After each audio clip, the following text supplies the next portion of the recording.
Nos acompaña Jenny Vázquez Mendoza. Jenny, buenos días. ¿Qué tal? Buenos días. Y pues de nuevo, muchas gracias por aceptar acompañarnos. Jenny es egresada de la Universidad Autónoma Metropolitana, plantel Xochimilco, con perfil de investigador. Cuenta con una trayectoria de casi 25 años en la industria, en áreas de desarrollo farmacéutico, calidad, documentación, transferencia de tecnología, desarrollo y validación de metodología analítica, incluyendo bioequivalencias, inspección y supervisión en planta. Ha recorrido la industria farmacéutica en distintas áreas. Ha desarrollado diferentes líneas de productos entre los que se encuentran cosméticos, suplementos alimenticios y, por supuesto, medicamentos alopáticos. Estos últimos en diversas formas farmacéuticas como líquidos, semisólidos, sólidos y todos ellos con bioequivalencias exitosas. Pues Jenny, nuevamente buenos días y muchas gracias por acompañarnos. Al contrario, buenos días. Buenos días, colegas, equipo de DBA. Muchas gracias. Gracias por esta oportunidad para compartir experiencias, vivencias y bueno, ¿por qué no? También uno que otro error, ¿no? Por ahí cosas que nos han sucedido. Muy bien. Gracias, Jenny. Pues entrando de lleno al tema, Molienda, con base en tu experiencia, Jenny, ¿cuál es el impacto del proceso de molienda o de la distribución de tamaño obtenida por la molienda en la calidad de un comprimido? Ok, bueno, primero, yo creo que primero para saber qué tanto nos va a impactar el tamaño de partícula, lo primero que tenemos que saber es en qué etapa del proceso lo estamos considerando. ¿A qué me refiero con esto? Podemos hablar de tamaño de partícula para un API, por ejemplo, que ahorita los de moda son los APIs clasificación 4, que son nada solubles, que no se absorben, que nada. ¿Qué pasa con estos? Nosotros podemos determinar, especificar, requerir un tamaño de partícula muy pequeño, es decir, micronizado. ¿Qué vamos a hacer con esto? Le vamos a pegar directamente a cualquier tipo de atributo de calidad. ¿Por qué? Porque al ser micronizado vamos a incrementar su área superficial y por lo tanto vamos a lograr alcanzar esa solubilidad que tantos dolores de cabeza nos da a todos, ¿no? Por otro lado, no solo estamos hablando de tamaño de partícula en un API o en un excipiente. Tenemos molienda o tamizado, o como le quieran llamar, como parte de operación unitaria de un proceso. ¿A qué nos referimos con esto? Bien mencionaron tanto Gregorio como Raúl, y bueno, también va a ser un tema más adelante en las siguientes operaciones. El tamaño de partícula nos afecta en el proceso durante todas las operaciones. En algunas de ellas, si mi objetivo solamente es favorecer el resto de las operaciones, voy a buscar una homogeneidad de tamaño de partícula que propicie un desempeño adecuado en el resto. En este sentido, habemos o tenemos tamizados, por ejemplo, un tamizado de seguridad que es para excipientes que están diseñados para compresión directa, que simplemente no buscamos romper partículas, no buscamos pulverizar, solo buscamos homogeneizar. Y el tamizado de seguridad que evita que se nos vayan los terrones por el almacenamiento, que se nos vaya algún cucharón, alguna bolsa, alguna liga, porque ha pasado. Son cosas que realmente suceden. Así venga el puñete directamente de un fabricante, tenemos que garantizar nosotros que realmente todo va con la mejor calidad y evitar cualquier tipo de cosas o partículas u objetos extraños que se puedan pues colar por ahí, ¿no? Y en este sentido, ¿qué estaremos afectando? Pues todos los atributos, disolución, valoración, uniformidad, variación de peso, dureza, laminación, todo lo que conlleva una especificación de calidad para un comprimido. De acuerdo. Jenny, y juntando algunas ideas. Esta idea de compartir experiencias, como tú lo acabas de decir, y las distintas situaciones que acabas de mencionar. ¿A qué te has enfrentado tú? ¿Qué situaciones has experimentado con mayor frecuencia, Jenny? Bueno, pues malas decisiones, ¿no? Sobre todo esas malas decisiones fueron en la elección de una criba o de una malla, de lo que tenga el laboratorio. Un proceso complicado que tuvimos fue una granulación. El grueso del foro del día de hoy somos formuladores y a todos nos ha pasado que a veces tratamos de ajustar cinéticas de disolución, compañeros atrás ya hablaron del factor de similitud y todo ese rollo. Entonces, a veces ajustamos la cinética de disolución en una granulación, por ejemplo, ¿no? ¿Qué pasa? Si yo muelo demasiado, y este es un caso que a mí me pasó, desgraciadamente no fue como comentaban los chicos anteriores que les pasó en un lote piloto, a mí me pasó en una transferencia, eso es más drástico y más dramático también. Granulamos. La elección de la criba fue muy cerrada y se nos hizo fácil, no pasa nada, tú pásalo por esa criba y ya.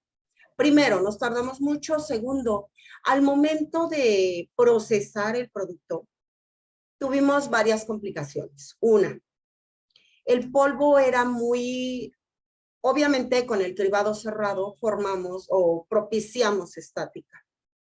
Ahí afectó el muestreo, afectamos mezclado, afectamos compresión y lo más drástico fue que esa formulación, su perfil de disolución estaba ajustado de acuerdo o conforme a la granulación. Nosotros al pulverizar, lo que ocasionamos fue que sí disolvíamos. El problema era que disolvíamos demasiado rápido. ¿Qué hicimos? Pues ya no pudimos hacer nada. Hicimos pruebas, tratamos de subir dureza, reprocesar el polvo ya no se podía. Ya no podíamos regranular. Además que habíamos roto todo ese gránulo formado en nuestra etapa previa, lo habíamos partido, entonces ya no había tenido ni siquiera sentido que granuláramos. A final de cuentas, la granulación es para eso, para cambiar las propiedades reológicas del polvo que tenga un mejor desempeño. Nosotros con nuestro tamizado excesivo hicimos eso. Romper todo el gránulo formado y ya no tuvimos elección. Sí tratamos de ajustar con las siguientes operaciones, que era mezclado y tableteado, pero ya no se pudo. Ya no hubo marcha atrás. La transferencia, pues lo que se espera, se declara fallida y viene la siguiente, ¿no? Y digo, ¿a qué empresa le agrada tirar pues casi media tonelada de producto? Claro. Claro, pues en esta experiencia que nos estás platicando, la selección de la criba o del tamaño de criba resulta en un paso determinante, crítico para continuar con un desarrollo o una transferencia exitosa. ¿Qué recomendaciones darías para una correcta selección de la criba, Jenny? Bueno, aquí va a empezar desde que nos dan un producto. Lo primero es conocer de pies a cabeza nuestra molécula. ¿Y qué queremos? ¿Qué queremos? ¿En qué forma farmacéutica? ¿Por qué vía lo vamos a hacer? Y lo mismo, ¿no? ¿En qué etapa? Si nosotros nos vamos a enfrentar con esos fármacos feos de clase 4, bueno, vamos a establecer desde un inicio como un atributo de calidad del API mismo el tamaño de partículas, si se necesita micronizado, si le voy a adicionar algún tensoactivo, lo que le vaya yo a hacer. Entonces, eso en la parte del API. Si me voy a ir por una vía seca, que bueno, creo que todos queremos una vía seca por complejidad, por costo, por tiempo, por lo que sea. Si me voy a ir a una vía seca, voy a elegir excipientes que tengan pues características lo más adecuadas posibles, que me ayuden a conseguir el producto que estoy buscando. En este sentido, la mayoría de los excipientes que están diseñados para vía seca, o bien que no van que tienen a lo mejor características no tan buenas, pero que no van en un porcentaje tan alto, se puede subsanar eligiendo excipientes que sean de esta naturaleza, ¿no? Y ahí el cribado, ahí sí es recomendación y solicitud. No hagamos un cribado excesivo, no tiene caso. Entonces, porque estamos rompiendo con todo el proceso y con toda la operación. Vayamos buscando un cribado. Aproximadamente este tipo de excipientes tienen un 800 micras, por ahí así, ¿no? Que pasan por una malla 20 perfectamente bien. Y hagámoslo un cribado de seguridad únicamente. Únicamente. Ya si lo estamos viendo como una vía húmeda en la cual yo voy a realizar mi aglutinación y mi tamizado y demás, no está escrito en piedra, sin embargo, todo este tipo de situaciones se vienen manejando de la mejor manera, una criba abierta, una malla abierta para un granulado húmedo, el secado ya lleva otro tipo de apertura de malla o de criba, y tratemos de no hacer tanta diferencia entre una cosa y otra. ¿Por qué? Porque si no vamos a tener una no homogeneidad, y digo, lo de menos es no tener homogeneidad en mi granel, ¿no? Al final me faltan más operaciones. Lo crítico es cuando llegamos a un mezclado y el mezclado no es homogéneo, no cumplimos uniformidad. Y además, ¿no? Llegamos a un tableteado y la tableta tiene variación en peso, tiene variación en dureza, tiene variación en friabilidad y sobre todo tenemos variación en valoración y en disolución. Al no tener un tamaño de partícula uniforme, vemos que es extremadamente crítico y no logramos tener, lo que estamos buscando al final es cumplir con especificaciones de calidad. Y de esta manera, pues no lo vamos a conseguir, ¿no?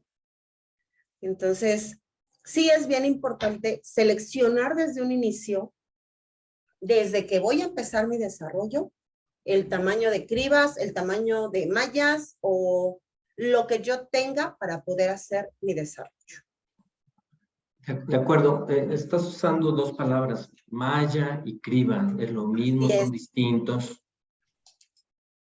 Así es. El asunto es que, bueno, no todos los laboratorios cuentan con los mismos insumos, ¿no? Hay laboratorios que tienen molinos, hay laboratorios que tienen tamices oscilantes, hay laboratorios que solo tienen las mallas o los tambores con malla. Al final de cuentas aquí, pues no tenemos que ver más que la equivalencia entre una medida y otra. Recordemos, y bueno, creo que lo saben, si no lo saben, pues de todos modos lo mencionamos, el tamaño, el número de malla no es otra cosa, a veces nos asusta, ¿no? Que vamos en desarrollo lo hacemos en nuestras mallitas, y vamos a producción y ya tienen molinos que manejan cribas, y decimos, ¿y cómo veo la equivalencia? Es bien fácil, el número de malla no es otra cosa que el número de hilos que cruzan por pulgada cuadrada. Así de fácil. Y si no me creen, vayan y cuenten un tamiz, cuenten el número de hilos que están en una pulgada y van a ver que es eso. La medida en el otro sentido, en las cribas, es la apertura que se tiene del orificio que tiene la criba. Está bien en micrones. Entonces simplemente hacemos una equivalencia, ¿no? El tamaño de malla con la apertura de criba. Ok, no va a ser lo mismo, no vas a tenerlo exactamente igual. Esto también varía, pues, dependiendo de las marcas que manejemos. Sin embargo, busquemos lo más cercano. Busquemos lo que haya que sea más similar entre lo que desarrollé y lo que estoy escalando. No sé, un ejemplo, una malla 20 es una apertura de 0.8 más. No, no miento. 0.8 está muy cerrado. Es 1.2, algo así. 1.2 está en milímetros también, porque va a depender de la marca y de cómo vengan cómo vengan establecidas las medidas. Sin embargo, es lo mismo. Y las equivalencias, pues las pueden buscar en cualquier parte de internet, donde vienen las páginas de vendedores de cribas y de mallas. Ellos nos pueden dar una orientación. para De encontrar acuerdo. esas equivalencias. De acuerdo, la equivalencia en la apertura es clave para determinar el tamaño o el tipo de criba o de malla que estemos empleando. Así es. Muy bien. ¿Algún otro caso que hayas vivido y que nos quieras platicar, Jenny? Sí, fíjate que en otra ocasión nos fuimos hacia el lado contrario. Se nos hizo bien fácil. Era un producto que venía por granulación húmeda y se hizo la granulación, mi granulado era muy consistente, todo muy padre, se secó, humedad muy bien. Resulta que al momento de cribar, la criba que se elige es abierta, muy abierta. ¿Qué me ocasionó? Mi granulado era esferitas, esferitas consistentes, duras, pero con un tamaño de partícula totalmente diferente al del resto de mis excipientes que iban extra granulares. Esta diferencia tan marcada me dio problemas al momento del mezclado. No lograba yo una uniformidad. Primero, ¿por qué? Porque dependía también, al tener una desuniformidad tan grande en tamaño de partícula, estaba dependiendo, por un lado, de la habilidad de la persona que estaba muestreando, de la habilidad del analista al momento de estar analizando y estar tomando ciertas muestras. Aunado a eso, pues para empezar tenía yo mi desuniformidad en la mezcla muy fuerte. Logramos con mezclado, con tiempos, con demás, ajustar. Al momento de pasar a la tableteadora, ahí era donde ya no se cumplió. La diferencia y granulitos gruesos y polvo fino, la tableta no era muy grande, hacía una variación de peso impresionante, me variaba la dureza, tenía yo capping además, y la valoración estaba variada, pero sobre todo mi uniformidad. No la conseguimos. No conseguimos pasar ese parámetro, ¿no? Que tenemos para uniformidad de contenido. La L nunca pasó, ni siquiera en segundo criterio. Movimos los parámetros que era posible modificar en tableteado y aún así el producto no logró cumplir. No cumplió ningún tipo de, bueno, los atributos como tal, no cumplían. Y eso fue solamente por la elección de la criba. A lo mejor alguien se preguntará, ¿no? ¿Y por qué no te regresaste? ¿Por qué no regresaste a la etapa previa? ¿Volviste a tamizar para homologar o homogeneizar el tamaño de partícula?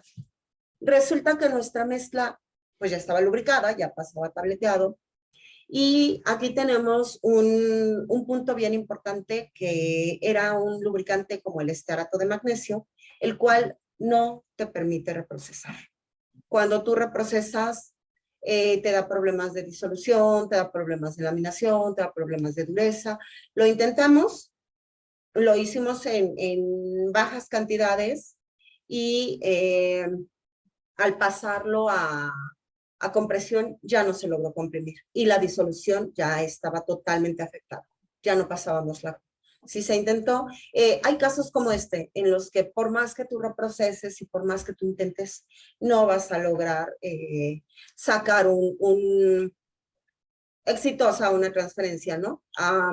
Aún teniendo operaciones unitarias que vienen después de la molienda. Entonces, es bien importante que elijamos desde un inicio y que veamos, si ya acaba de granular y en ese momento estoy viendo que mi gránulo está muy grueso, ya seco, muy grueso, y que el resto, que llevo muchos excipientes extragranulares, si ya lo estoy viendo desde un inicio, antes de pasar a la siguiente etapa, antes de pasar a otro mezclado, a otra lubricación, en ese momento cambiemos la criba. Hagamos prueba con una criba, veamos si nos ayuda, veamos cómo se comporta el polvo. Gracias. Se vuelve crítica una medición, ¿no? Que es la medición de la distribución del tamaño de partícula, como para que tú puedas caracterizar el granulado y ayudarte a tomar estas decisiones. Si el cambio de equipo, el cambio de condiciones te van a ayudar a mantener la distribución de tamaño lo más parecida posible. ¿Qué recomendaciones nos darías para realizar esta medición, la medición de la distribución del tamaño de partículas? Sí, en ese sentido, bueno, si estamos hablando a nivel de que tenemos una materia, un excipiente micronizado, pues se hace con equipos ya electrónicos, ¿no? Una microscopía, un multiláser. En caso de que no, sobre todo cuando hablamos de granulados o de mezclas, muchos laboratorios cuentan con el ROTAP, que no son otra cosa que las mallas, el número de malla, el tamaño de apertura que vamos a ir viendo cuánto granel se nos queda retenido en cada uno de esos tamices. Bien importante, si no tenemos el ROTAP, ok, hagámoslo de manera artesanal. No nos detengamos porque no tengamos un equipo o no tengamos algo mecánico, algo electrónico. Hagámoslo de manera manual y lo mueves. Y sí, te vas a quedar ahí bailando todo unos 10 minutos, pero vas a conseguir saber cuánto estás deteniendo. Aquí, José Luis, tocaste un punto bien importante. Tenemos que verificar que lo que estamos llevando a manufactura es lo mismo que estamos desarrollando nosotros. ¿De qué manera? En esta operación unitaria en particular, lo que más nos ayuda o lo más importante es la reología del polvo, la caracterización reológica del polvo. Ok, no tenemos un reómetro, no todos los laboratorios tenemos la suerte de tener este tipo de instrumentos, no importa. Hagámoslo de manera artesanal. A muchos de nosotros nos enseñaron en la escuela, pones tu probetita y le das golpes y determinas densidades. Pones tu embudo, pones tu cronómetro y determinas velocidad de flujo. Tomas el diámetro, la altura, determinas ángulo de reposo. Tenemos que verificar que eso mismo que obtuvimos durante nuestro desarrollo es lo mismo que estamos obteniendo en nuestra transferencia.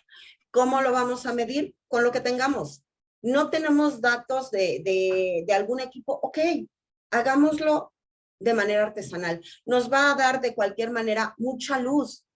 Que tampoco tenemos un embudo y tampoco tenemos un soporte. Veamos al menos de manera solamente visual y de manera manual si nuestro polvo va a tener flujo para la siguiente operación. Eso nos va a ayudar muchísimo. ¿Cómo? Creo que muchos de nosotros hemos granulado, hemos desarrollado en una charola y hacemos mezclas de manera artesanal. Agarren la bolsa, la inflan, la cierran y simplemente la movemos. ¿Qué tenemos que ver? Si el polvo cae en cascada, muy bien, ya lo hicimos. Y si vemos que el polvo cae en bonchecitos, en pedacitos, estamos eligiendo mal algo. Estamos eligiendo una criba muy cerrada, no tenemos buena distribución, estamos eligiendo un excipiente que no es, nos estamos yendo por la vía equivocada. Vamos a verificar este tipo de situaciones y este tipo de comportamientos del polvo. ¿Por qué? Porque si desde un inicio o si desde el desarrollo yo ya estoy viendo que mi polvo no fluye, no espere yo que cuando llegue a producción esto mejore, ¿no? Al contrario, el problema que tenemos en desarrollo en chiquito lo vamos a tener exactamente igual, pero en grande, una vez que llegamos a producción. Entonces, evitemos ese tipo de situaciones y elijamos la apertura de malla o de criba adecuada. Gracias. Y siguiendo con esta conversación donde justamente en el área de desarrollo, por distintas circunstancias, en ocasiones no tenemos lo necesario para hacer el desarrollo, sin embargo hay que hacer el desarrollo. Ese Así es. Es un trabajo que debemos de completar y es natural que en ocasiones y frecuentemente sucede que las condiciones, vamos a hablar de molienda en este caso, son distintas en la etapa de desarrollo y son distintas a las condiciones de molienda del área de producción. Es natural y es frecuente que nos encontremos ante estas situaciones. ¿Cómo manejas estas diferencias? Es lo más común que hay. De verdad, son muy pocos laboratorios los que tienen la suerte de tener equipos escalables, equipos equivalentes. Es muy, muy raro que haya una equivalencia como tal, ¿no? Primero, ¿qué tenemos que hacer? Tenemos que ir a la planta, pararnos ahí, revisar qué tenemos, con qué contamos, qué equipos, qué tecnología. ¿Por qué? Porque nosotros tenemos que desarrollar y adaptar nuestro producto a lo que hay y no viceversa. No nos van a querer comprar un equipo a excepción de algunas situaciones, pero normalmente tenemos que adaptarnos a lo que tenemos. Entonces, lo primero es ir a planta y verificar. Si no es equivalente a lo que tenemos, que es muy raro, normalmente en planta, actualmente, en casi todos los laboratorios ya se cuenta con molinos. Los tamices oscilantes ya es muy raro que los encontremos, sí los hay, sin embargo, no son tan comunes. La primera diferencia que comentábamos, malla y criba. Nosotros normalmente desarrollamos con mallas. Número 20, la más común, ¿no? Número 20, número 30, malla 4, 8 para un granulado. Y cuando nos enfrentamos a producción, te dicen, tengo la criba .8. Ah, pues, qué padre, ¿no? Y eso, ¿cómo hago la equivalencia? ¿Cómo hago cómo migro lo que yo hice utilizando una malla a esa criba? Aquí el molino no solo tenemos dos puntos. Uno, el cambio. No es lo mismo que yo tenga una malla 20 y la esté pasando y esté ejerciendo fuerza con mi mano. La fuerza mecánica no es lo mismo a que yo lo lleve a un molino y este bendito molino tiene la apertura de malla. Elegí la apertura de malla adecuada. ¿Qué pasa? Al forzar el molino a pasar todo ese polvo o ese granulado, lleva una velocidad específica. Los molinos normalmente tienen variadores de velocidad. Esta velocidad incrementada lo que va a ocasionar es que la apertura de malla parezca más reducida. Es decir, mi tamaño de partícula va a ser, aunque sea la misma apertura o una equivalencia, va a ser más reducida en un molino. Entonces, todos esos puntos los tenemos que determinar. ¿Qué tanta velocidad tiene mi molino? ¿Qué tanta fuerza tiene? ¿Cuál es la criba que voy a utilizar? Hacer esas equivalencias. Pero también no podemos hacer una variación tan grande como que yo en desarrollo me fui por una malla 20, porque era un tamizado de seguridad, y llegué a manufactura y le metí una malla, no sé, .5.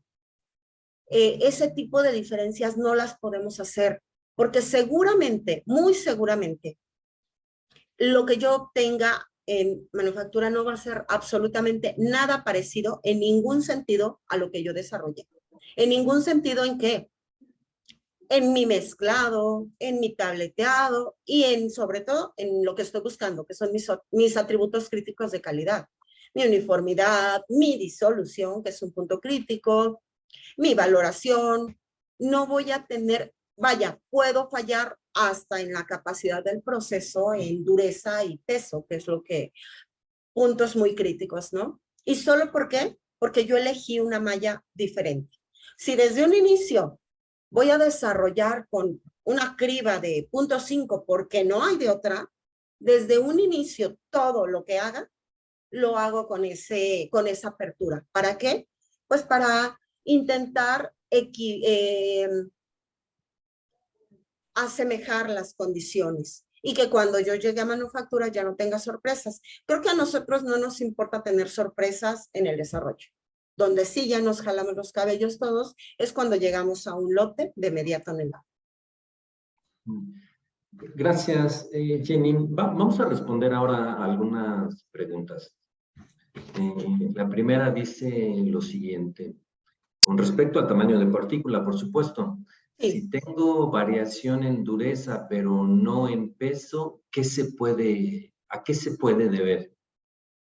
Ok, la variación de dureza, muchas veces, si no tengo variación de peso, quiere decir que mi polvo es adecuado, si estamos hablando de una buena velocidad. Muchas veces, ojo, Aquí hay máquinas, y no es comercial, pero hay máquinas que tienen las estrellas en el distribuidor, esas estrellas que nos ayudan muchísimo, porque aunque tu polvo no tenga flujo, primero tienes que revisar si tu polvo realmente tiene buen flujo. De esa manera, como te comento, si no tienes los aparatos, los equipos o los instrumentos para poderlo medir de manera, pues, electrónica, simplemente agárrate un poco de polvo, ponlo en una bolsa y revisa que aquello te haga una cascada. Si te cae en pedazos, pues no tienes buen flujo. ¿Por qué no tienes variación de peso? Por las estrellas que les comento. Esas estrellas, ¿qué hacen? Forzan, es alimentación forzada, forzan a que el polvo entre dentro de la matriz. Y si son o los parámetros los ajustaron de manera adecuada, no vas a tener variación de peso. Ahora, puede ser también que tengas una lubricación. Hay excipientes muy complicados. Uno de ellos es el estearato. Ese estearato es el mejor lubricante que hay. Sin embargo, chicos, por favor, traten de no sobrelubricar, no sobremezclar. ¿Qué pasa? Este excipiente envuelve las partículas y lo conocemos todos, es ceroso. Al momento de comprimir, no te va a permitir una buena compresión, te va a dar variación de dureza, te va a dar laminación, te va a dar friabilidad y muy posiblemente también te dé problemas de disolución. Entonces, a lo mejor estás lubricando demasiado, a lo mejor no tienes un buen flujo o simplemente si tienes variación de dureza, a lo mejor ni siquiera tu mezcla está homogénea. ¿Eso cómo lo evalúas? Con esas tabletas que tú tienes, aunque tengan variación de dureza, pásalas a análisis y revisa resultados. Ahí te vas a dar cuenta cuál es tu problema. Y por otro lado, variación de dureza, ¿a qué te refieres? Porque hay personas que, híjole, me he topado con algunos compañeros que te dicen, quiero dureza de 8 más menos 1 kp. No, pues eso no es variación de dureza, ¿no? Debemos tener un rango que realmente permita demostrar que un proceso es capaz. Pero en variación de dureza también verifica a qué te estás refiriendo, qué tan amplio está tu rango o qué tan real es tu rango. Gracias, Jenny. Esperamos haber respondido. Dos preguntas más para cerrar. Sí. ¿El tamaño de partícula es un factor para que haya laminación en las tabletas? Aquí van a jugar muchos factores. Laminación, una de ellas. La laminación se forma no por otra cosa, sino por el aire que está atrapado dentro de la cama de polvo que está dentro de la matriz. Muchas veces, ¿qué hacemos? Yo entre ellos, ¿qué hacíamos? Una precompresión y apretábamos durísimo. Más que precompresión, parecía doble compresión aquello, ¿no? La función de la precompresión lo que te va a hacer es sacar el aire atrapado. Si tú presionas muy duro, formas una tecata, formas una costra, que cuando llegue la presión principal no te va a permitir expulsar el aire y eso te va a formar laminación. Eso, más que por tamaño de partícula, a lo mejor es por ajuste de máquina, por la precompresión. El tamaño de partícula te va a jugar un papel importante en la variación de dureza, porque no vas a tener homogénea la mezcla y no vas a tener homogéneo todos los componentes que tú colocaste dentro de tu formulación para tener una buena compactación. Es por eso por lo que un tamaño de partícula vas a tener variaciones, pero en tan más que de dureza, puede ser de peso y sí te puede dar friabilidad. Si no está homogéneo, recordemos que muchos de los excipientes y polvos solamente están adheridos, no están compactados, están adheridos. Entonces, no es lo mismo, ¿sale? De alguna manera ya había respondido a la siguiente pregunta, solo reafirmarla. ¿Cómo afecta la velocidad del molino en relación al tamaño de la criba? Ah, ok. Es justo lo que comentábamos.